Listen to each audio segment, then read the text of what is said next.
에베소서 4장 9절 10절 말씀을 제가 읽겠습니다. 이제 다 같이 자리에서 일어나 하나님의 말씀을 경청하십시오. 올라가셨다 하였은즉 땅 아래 낮은 곳으로 내리셨던 것이 아니면 무엇이냐? 내리셨던 그가 곧 모든 하늘 위에 오르신 자니 이는 만물을 충만하게 하려 하심이라. 아멘. 자리에 앉으시기 바랍니다.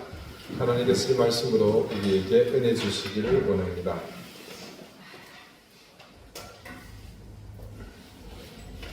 오늘 본문 말씀 가운데 있는 만물을 충만하게 한다는 것이 의미하는 바가 무엇이겠습니까? 우리말 충만으로 번역된 헬라어 플레로는 영어로는 to make full, 또 to complete로 번역되기도 합니다. 그래서 단지 어떤 것을 채운다는 의미의 본래의 뜻도 있지만 완성하라는 의미가 함께 있습니다. 가령 마태복음 1장 22절에 이 모든 일이 된 것은 주께서 선지자로 하신 말씀을 이루려 하심이니 이르시되, 이 말씀 가운데 같은 플레로가 전반부에 이 모든 일이 된 것은 할 때 이 된 것은에 또 뒷부분 이루려에 모두 사용된 것을 알 수가 있습니다. 어찌 보면 플레로라는 이 말은 주님이 일하시는 다양한 것들이 성취되는 것을 종합적으로 지칭하는 말이다, 이렇게 말할 수 있겠습니다. 오늘 본문도 마찬가지입니다. 이때 플레로의 주체가 우리 주님이시기에 여기서 말하는 의미는 이 충만하게 한다는 것은 좀 더 깊은 뜻을 가지게 되는 것 같습니다. 그 깊은 뜻이 지향하는 바가 바로 주님의 사역이 어떤 형태든 완성이 되거나 이루어지는 상황을 포함하기에 그렇습니다. 사람이요, 인간이 충만하게 하는 데는 분명 한계가 있습니다. 이 세상 최고의 부자가 있다고 한들 그 사람이 얼마나 많은 재산이 있어서 세상의 가난과 궁핍을 해결할 수 있겠습니까? 제 아무리 뛰어난 재주를 가졌다고 하나 인간인 이상 누구든 뛰어나기는 하겠지만 그는 반드시 시간과 공간의 제약에서 벗어날 수 없습니다. 강력하고 광대한 최고의 힘을 가진 사람이 있다고 합시다. 그것이 권력이든 아니면 헤라클레스 같은 육체적인 힘을 가졌다고 하더라도 그것이 얼마나 많은 영향을 끼칠 수 있겠습니까? 인간이 제 아무리 철학적으로 우수하여 수많은 사상적 업적을 남길 수 있을지 모르나 그 역시 세상의 모든 지적 호기심을 만족시키지는 못합니다. 인간의 죄는 세상에 결핍을 가져왔습니다. 에덴에서 처음 조성된 인간은 부족이라는 자체를 몰랐습니다. 그런데 그 인간, 아담의 범죄 이후 인간은 모든 것에서 결핍된 존재로 내버려집니다. 그래서 태생적으로 인간은 그 결핍을 채우기 위해 땀 흘려 일해야만 합니다. 그런데 이 결핍에 대한 반응이 종국에는 하나님을 대적하는 도구가 되고 방법이 되어 더욱 우리를 죄악으로 끌어내립니다. 그래서 세상이 외적으로는 물질이 풍요로워졌지만 사람들은 이전보다 더 많은 결핍을 느낍니다.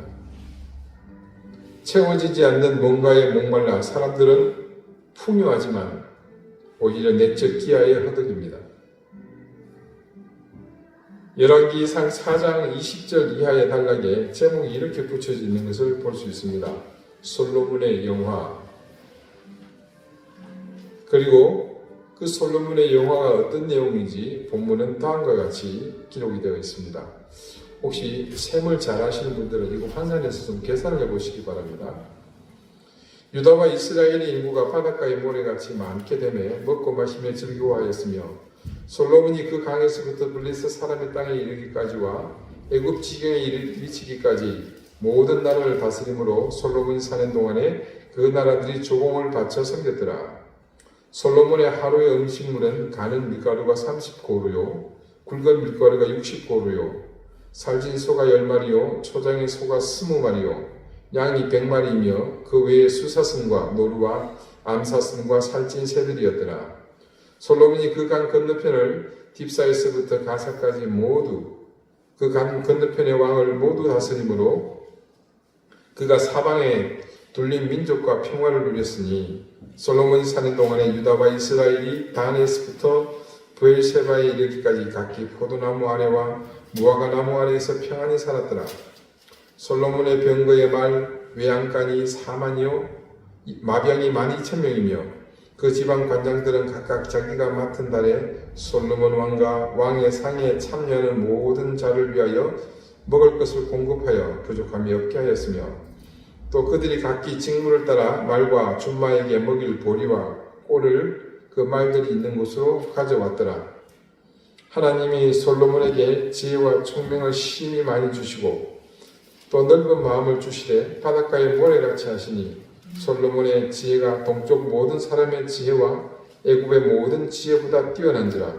그는 모든 사람보다 지혜로워서 에스라 사람 에단과 마홀의 아들 헤만과 갈골과 다르다보다 나음으로 그의 이름이 사방 모든 나라에 들렸더라. 자, 이 말씀을 듣고 계시면서 많기는 많은 것 같은데 실제로 이 피부에 와닿지는 않죠. 같은 내용을 기록하고 있는 역대하 9장의 말씀입니다. 요거는 조금 구체적입니다. 솔로몬의 세입금의 무게가 금 666달란트요. 벌써 이제 수치가 나오죠. 그 외에 또 무역상과 객상들이 가지고 온 것이 있고 아라비아 왕들과 그 나라 방백들도 금과 은을 솔로몬에게 가져온지라.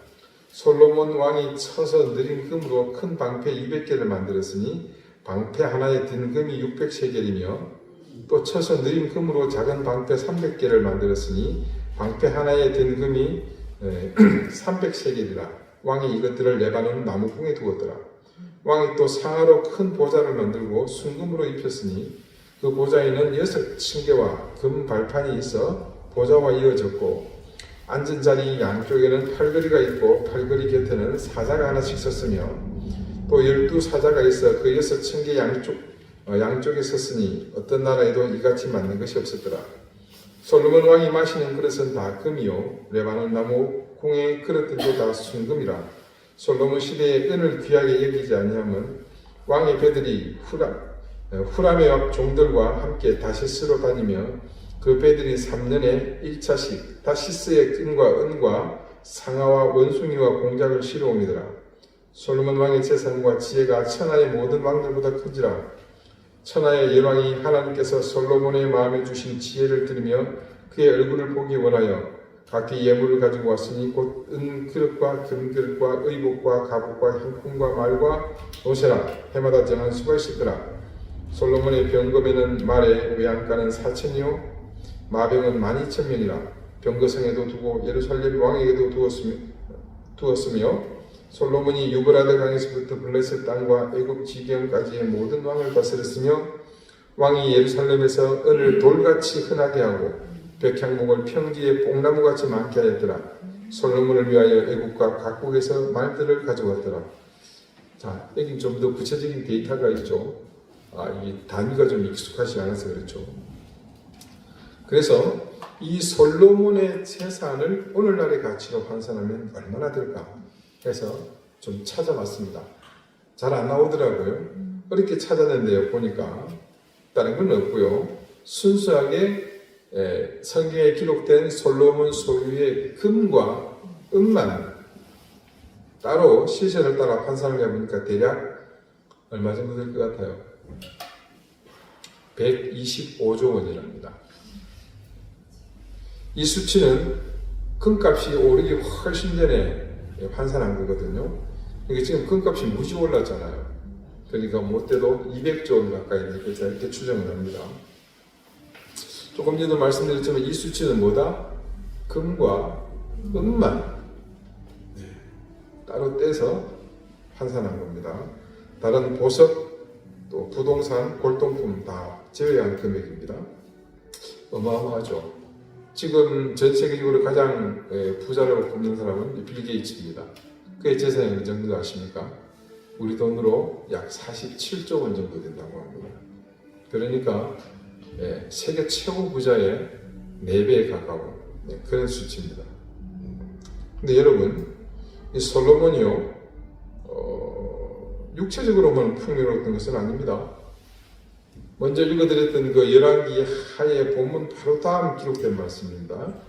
그가 잠언 3000가지를 말하였고 그의 노래는 1005편이며 그가 또 초목에 대하여 말하되 레바논의 백향목으로부터 밤에 나는 우슬초까지 하고 그것도 짐승과 새와 기어다니는 것과 물고기에 대하여 말한지라. 사람들이 솔로몬의 지혜를 들으러 왔으니 이는 그의 지혜의 소문을 들은 천하 모든 왕들이 보낸 자들이었더라. 어떻습니까? 명실공히 육체적으로나 내적으로 역사가 기록하고 있는 모든 왕들을 통틀어 최고의 풍요로움을 육체적으로 정신적으로 누린 사람으로 기록되고 있습니다. 이 열왕기와 역대기의 모든 솔로몬에 대한 평가에서 사실 비중을 두고 있는 것은 그의 재산보다는 하나님이 주신 지혜였습니다. 그래서 주변의 왕들이 그 지혜를 사모했다는 내용들이 각각에서 빠짐없이 기록이 되고 있는 겁니다. 누군가 막대한 재산이 있다면 그 주변에 사람이 원래 몰리기 마련입니다. 콩고물에 하나 떨어질까 싶어서 열심히 쫓아다니죠. 사실 솔로몬은 그런 대상으로도 역대 최고의 대상이기도 합니다. 그런데 그것도 부러워서 미칠 지경인데 말입니다. 그에게는 남들에게는 도저히 찾아볼 수 없는 하나님이 주신 세상 최고의 지혜가 있었단 말입니다. 그러니 솔로몬은 그야말로 외적으로 내적으로 모두 부족함이 없는 모든 것이 충만한 사람 혹은 완벽한 사람이라 칭하기에 부족함 없는 그런 인물입니다. 그런데 그거 아십니까? 그런 영화를 누리는 솔로몬의 말년에 지은 전도서의 서두가 어떻습니까? 여러분 전도서 1장을 한번 읽어보셨나요? 제가 예전에 한번 꼭 자주 읽어보라고 말씀을 드렸는데 저는 여러분이 그것을 읽지 않았다는 것에 확신을 가지고 오늘 제가 15절까지 한번 읽어보겠습니다. 다윗의 아들 예루살렘 왕 전도자의 말씀이라. 전도자가 이르되 헛되고 헛되며 헛되고 헛되니 모든 것이 헛되도다. 해 아래에서 수고하는 모든 수고가 사람에게 무엇이 유익한가? 한 세대는 가고 한 세대는 오되 땅은 영원히 있도다. 해는 뜨고 해는 지되 그 떴던 곳으로 빨리 돌아가고 바람은 남으로 불다가 북으로 돌아가며 이리 돌며 저리 돌아 바람은 그 불던 곳으로 돌아가고 모든 강물은 다 바다로 흐르되 바다를 채우지 못하며 강물은 어느 곳으로 흐르든지 그리로 인하여 흐르느니라. 모든 만물이 피곤하다는 것을 사람의 말로 다 말할 수는 없나니 눈은 보아도 족함이 없고 귀는 들어도 가득 차지 아니하도다. 이미 있던 것이 후에 다시 있겠고 이미 한 일을 후에 다시 할지라. 해 아래에는 새 것이 없나니 무엇을 가르쳐 이르기를 보라 이것이 새 것이라 할 것이 있으랴. 우리가 있기 오래전 세대들도 이미 있었느니라. 이전 세대들이 기억됨이 없으니 장래 세대에도 그 후 세대들과 함께 기억됨이 없으리라. 나 전도자는 예루살렘에서 이스라엘 왕이 되어 마음을 다하며 지혜를 써서 하늘 아래에서 행하는 모든 일을 연구하며 살핀즉 이는 괴로운 것이니 하나님이 인생들에게 주사 수고하게 하신 것이라. 내가 해 아래에서 행하는 모든 일을 보았노라. 보라 모두 다 헛되어 바람을 잡으려는 것이로다. 구부러진 것도 곱게 할 수 없고 모자는 것도 셀 수 없도다. 자, 얼마나 주옥 같은 말들입니까? 전도서의 시작은 헛되다입니다. 헛되고 헛되며 헛되고 헛되니 모든 것이 헛되도다. 그가 가진 모든 것이 헛되다는 고백이 이 많은 분량을 기록한 전도서의 사실 중심 주제입니다.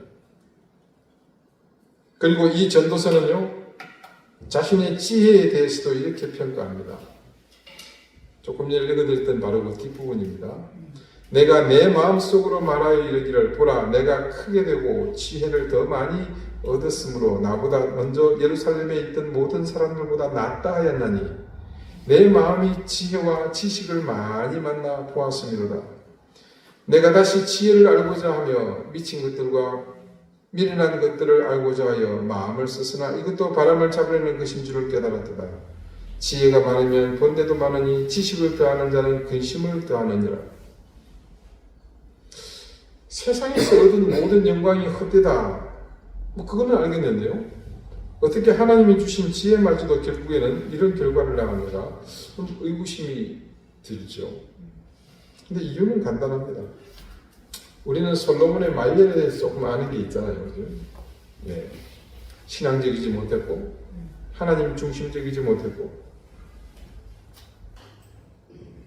그 말년들이 무엇을 방증하고 있습니까? 그가 더 이상 하나님의 계명을 지킨다거나 아니면 하나님께 경배하기를 쉬지 않는 사람이 아니었다는 것을 짐작할 수 있지 않습니까? 그 모든 이유가 어디에 있었겠습니까? 솔로몬이 헛되다는 고백에 이르기 전까지 이 세상에서 누리는 모든 영화에 푹 절어서 그렇게 살았기 때문에 더 이상 그에게 하나님은 어떤 영향도 미치지 못했습니다. 그런 상태에 도달하고 보니 그에게 있는 하나님의 지혜가 무슨 소용이 있었겠습니까? 하나님의 지혜는 단지 그가 힘을 주고 있는 이 어깨를 돋보이게 하는 뽕에 지나지 않았습니다. 세상에서 철학이나 사상이 이전보다 더 많이 개인에게 공급이 됐습니다. 하지만 인간들은 더 많은 영적 결핍을 느끼고 있습니다. 우리 지금 이 어르신들 학교 다닐 때 혹은 어릴 적과 지금 비교해 보시면 세상의 지식이 얼마나 많아졌는지 피부로 잘 느끼고 계실 겁니다. 예전에는요, 글을 읽지 못하는 분들이 많았습니다. 그래서 제 기억으로는요, 동네에 글을 읽지 못하는 분들이 학생들에게 편지를 들고 와서 읽어달라고 혹은 답장을 좀 대신 써달라고 하는 일들이 들어 있었습니다. 그러나 지금은 어떻습니까? 그 시절에 한글조차 읽지 못해서 누군가께서 읽어주어야만 했던 그런 연령대의 분들, 지금의 그런 연령대의 분들은 어떻습니까? 어지간한 영어 정도는 모두가 알아들을 정도로 발전했습니다. 우리나라의 문맹률, 그리고 그걸 좀 더 나아가서 글을 읽고 해석하는 문해율은요, 세계에서 유례가 없을 정도로 월등하게 앞서 있습니다. 뿐만 아니라 전 세계 모든 민족이 다 그런 형편이기도 합니다. 이런 발달한 지적 자산은 우리에게 다양한 가치와 또 가치관들을 접할 기회를 제공하고 다양한 문화와 더불어서 철학, 사상, 그리고 당대를 관통하고 있는 신의 정신들을 만들어내기도 했습니다. 이런 조류들이요, 결국 개개인의 인격과 인권을 강화하는 계기가 됐을 뿐만 아니라 이제는 그런 영향으로 인해서 수직적이던 이 사회 구조가 굉장히 수평지향적 사회로 전환되었다고 해도 과언이 아닙니다. 자, 우리 지금 70 넘은 어르신들, 예전에 국회의원 온다 그러면 어땠습니까? 예, 난리가 나죠. 모든 관공서 직원들이 다 쫓아오고 그야말로 참 대단했습니다. 요즘 그렇게 하면 어떻게 됩니까? 쌍욕 먹습니다. 예. 큰절하면서 사죄해야 됩니다. 세상이 너무나 많이 바뀌었죠. 과연 그런 사회가 되어서 지금이 예전보다 더 많이 나아졌다고 보십니까? 그건 정말로 장담하기 어렵습니다. 개인의 인권이 보장되고 목소리가 커진 만큼 그것들이 차지하는 공간이 우리 삶의 자리를 잠식해보고 있다는 사실은 저만 느끼는 것은 아닐 겁니다. 그렇게 되는 것이 모든 것의 궁극적인 완성이라고 생각했지만 세상은 이전보다 더 각박함에 목말라야 했고 개인의 권리가 보장된다고 생각하는지 모르겠지만 자신의 권리가 보장되는 만큼 다른 이들의 권리는 점점 잠식되어 가고 있습니다. 인권을 이해한다는 명분 아래 오히려 제도적으로 누군가의 인권을 짓밟는 일과 더불어서 그것을 핍박하는 일까지 일어나고 있습니다. 그럼 이런 모순이 어떻습니까? 우리 동네에 저희 집에 전화가 제일 처음 설치되었다는 얘기를 제가 몇 번 말씀드렸죠. 네, 굉장히 잘 나가는 집이었습니다. 네, 이게 보통 일이 아니거든요. 도회지에서 생활했을 분들은 그냥 전화 났나 보다 그렇게 생각할 수 있지만 저희가 있던 시골은 틀립니다. 특별히 행정 소재지가 아닌 다음에는 언감생심 꿈도 못 꿀 일입니다. 전화가 설치되고 나니 제가 무지하게 바빠졌습니다. 네, 낮이고 밤이고 서울이고 부산이고 네, 나가 살던 자식들이 자기 집에 가서 전화 좀 바꿔달라고 그 주문이요 한밤중에도 뭐 아침에도 예, 염치 코치 눈치 셈치 없이 계속 쏟아졌습니다. 지금은 어떻습니까? 집에 아직 유선 전화기 쓰시는 분 손 들어보세요. 예, 혹시 이따가 이사하게 되면 네, 전화기 새로 설치 안 하죠. 저희도 있었어요. 070 있었는데 이사 오면서 네, 자연히 없어지더라고요. 지난주에도 어디 인터넷 사이트 회원가입을 하라 그래서 하는데 집 전화를 넣으래요. 집 전화가 있어야 말이죠. 이제는 일일 전화기 시대입니다. 또 예, 전화로 사업을 하시는 분들은 예, 2개씩 갖고 다니는 분도 많습니다. 제가 초등학교 2학년 때 저희 동네에 그러니까 1975년입니다. 경운기가 처음 들어왔습니다. 이게 소리가 좀 커야죠, 그죠? 동네 애들이 난리가 납니다. 저희 아랫집 친구인 쫑가비가 예, 별명입니다. 길종인데 쫑가비가 그 경운기 따라가서 뒤에 몰래 올라타다가 떨어져서 팔을 부러졌습니다. 그래서 경운기가 처음 들어온 날 그 일을 정확하게 기억을 하는 거예요. 그리고 그 다음에 처음으로 트럭이 우리 동네에 들어왔습니다. 6.25 전쟁 때 미군이 우리나라에 보급한 그 GMC라고 그러죠. 영어 GMC인데 어른들이 발음하기에 GMC라고 그러죠. 그 트럭입니다. 군용 트럭이죠. 그 초록색을 파란색 해가지고 그러니까 지금의 쉐보레 자동차의 모회사인 제너럴 모터스 그 회사의 제품입니다. 그 미국산 군용 트럭을 개조해서 만든 덤퍼 트럭이었는데요. 이게 마을에 들어와가지고 마을 공터에다가 자갈과 모래를 붓고 갔습니다. 모래 한참 떨어지니까요. 동네 애들이 거기서 1년 365일 살더라고요. 그러다가 3년이 지났을까요? 그때 택시가 처음 들어왔습니다. 그때는 더 난리가 났습니다. 멀리 신장로에 노선버스가 아니고 그냥 시골 완행버스 혹은 조금 전에 그 GMC 같은 게 지나가는 것만 보다가 이 택시가 들어오니까요. 그때 어떤 일이 있었냐면 애들이 다 둘러싸가지고 운전사가 택시를 몰고 나가지를 못했어요. 지금 집에 개인 승용차 없는 사람 손 들어보십시오. 왜 손 안 들어요? 예, 형편이 안 돼서 없는 게 아니라 네. 2대 있는 집 많으시죠? 가전제품에서부터 첨단 IT 기기까지 우리 삶에는 이제는 어떤 것들이 자꾸 넘칩니다. 심지어 이런 게 있었네. 온갖 종류의 산업이 제각각 자기 영역에서 놀라울 정도로 발전하면서 생각지도 못한 물건들이 우리 삶에 넘쳐나고 있습니다. 이런 문명의 이기들로 인해 우리 삶의 질이 높아지고 보다 풍요로운 삶으로 이것들이 우리를 인도한 것은 사실입니다.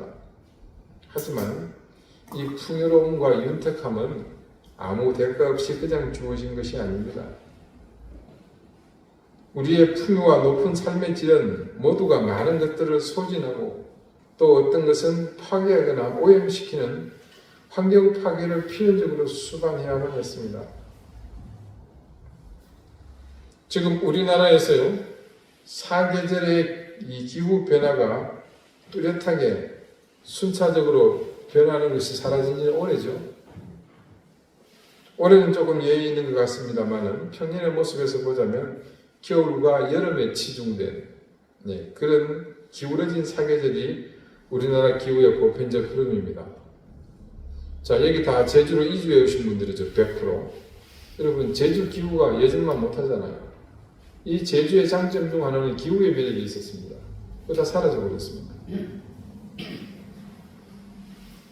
그러고 보면 세상의 모든 질서나 인간관계, 거기에 더해서 자연환경, 또 윤리와 법질서 등 모든 것은 이전보다 나아졌다기보다는 더 나쁜 쪽으로 흘러간다는 느낌적인 느낌을 지울 수 없습니다. 하나님께서 처음 조성하신 세상은 그렇지 않았습니다. 에덴은 모든 것이 넘치거나 모자라지 않았고 모든 것들은 자기에게 주어진 역량만큼 존재했습니다. 부족하면 채워졌고 넘친 것은 자연히 또 흘러나갔습니다. 그렇게 질서를 유지해 나갔죠. 세상은 그렇게 하나님이 창조하신 질서와 경륜 속에서 운행되고 있었습니다. 그래서 지금의 이런 상태를 한마디로 표현하자면 하나님이 창조하신 질서가 무너졌다, 그렇게 표현합니다. 우리는 하나님이 우리를 사랑하시는 그 사랑을 절대 의심하지 않습니다.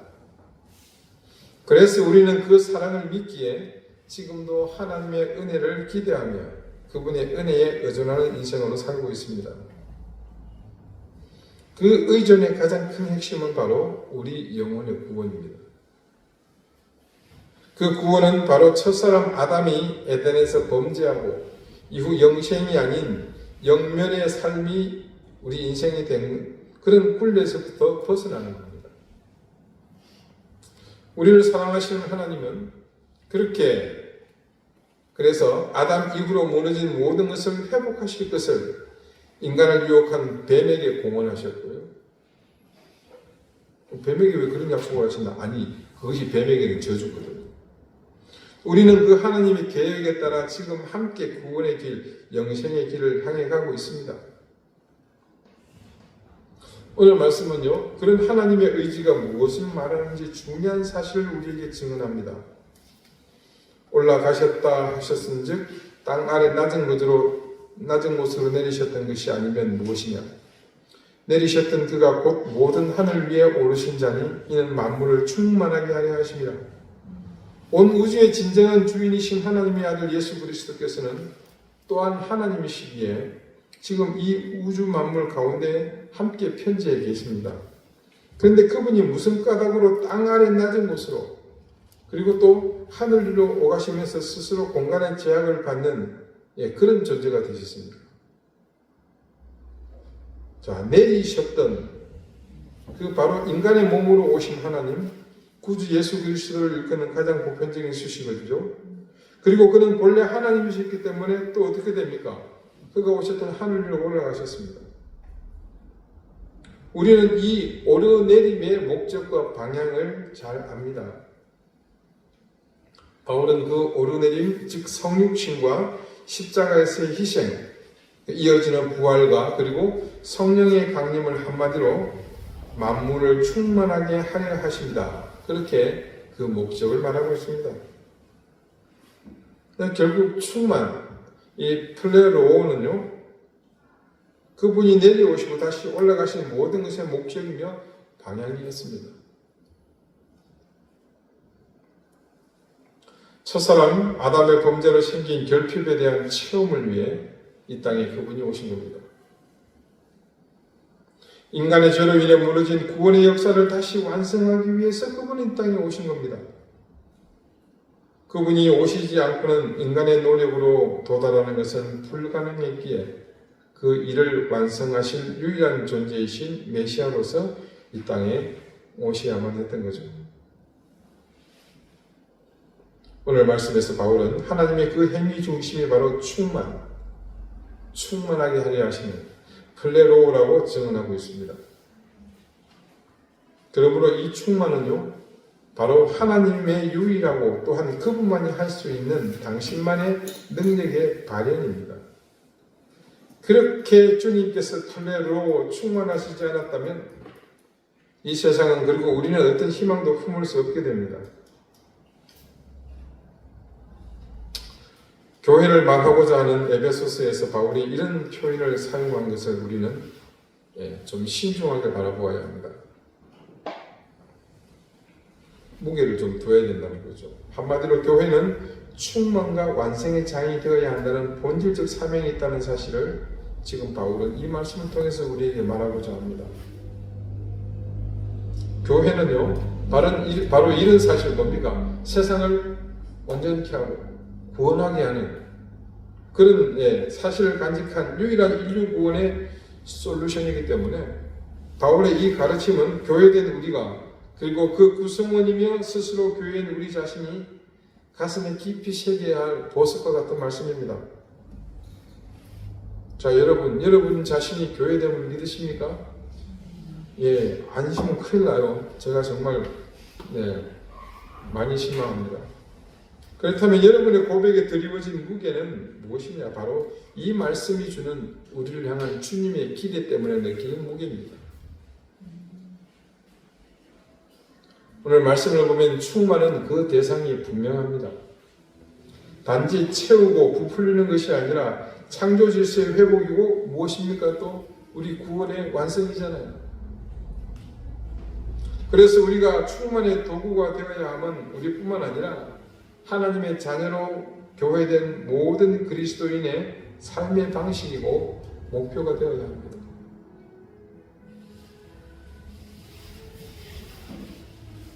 우리 것이 가득하면요, 좀 더 본질적으로 봅시다. 내 것이 가득하면 내 육적 욕망은 충만할 수 있을지 모르나 궁극적으로 오늘 성경에서 말하고 있는 플레로는 될 수가 없습니다. 죄와 불완전, 유한함이 가득한 세상은 그 자체가 결핍이기 때문입니다. 우리가 그렇잖아요. 그래서 주님은 끊임없이 자기를 부인하고 자기 십자가를 지고 당신을 따라오라 우리에게 요구하셨던 겁니다. 오늘 바울은 이 말씀을 통해 우리가 교회됨의 중요한 가치를 한 가지 또 가르쳐주고 있습니다. 그것은 바로 자기 비움, 자기 부인입니다. 그리고 하나님 앞에서 나를 그렇게 제하고 대신 하나님으로 채우는 겁니다. 그렇게 우리가 그 말씀의 의미를 삶으로 살아갈 때 우리 가운데 궁극적이고 참된 충만이 이루어지며 그 충만을 통해 세상에는 구원의 통로가 되고 희망이 되는 교회가 바로 세워지게 되는 겁니다. 인간의 욕망은 무섭습니다. 그리고 그 무서운 것이 우리에게 지금 충만합니다. 그래서 이 땅의 교회가 쉬울 수가 없는 겁니다. 교회는 반드시 그래서 어렵게 되어 있습니다. 이제 교회가 무엇으로 충만해져야 할지 진실은 명확해졌습니다. 그리고 그 명확해진 사실 앞에 우리의 선택 또한 자명해졌습니다. 그 자명한 사실의 실체, 우리는 비워주고 주님께서 충만하셔야 합니다. 그래야 교회입니다. 기도드리시겠습니다. 아버지 하나님, 오늘 바울이 말하는 충만, 플레로우가 무엇인지 그 뜻과 의미를 깨닫게 해주셔서 감사합니다.